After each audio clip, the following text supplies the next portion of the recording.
loan.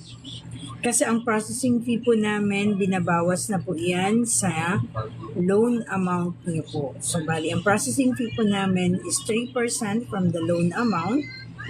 So, kung 30,000 po yung ma-approve sa inyo, 900 pesos po yung mababawas po doon sa inyong loan po.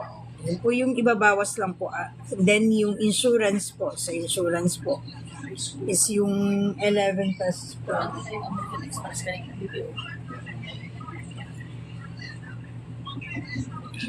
Good morning po, Ma'am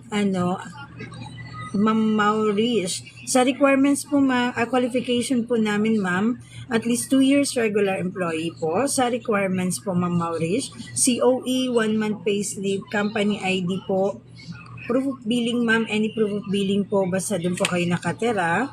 Then yung checking account, ma'am, pag wala kayong checking account, PM nyo ako, ma'am, sa aking contacts po na nasa screen or yung dito mismo sa aking TikTok para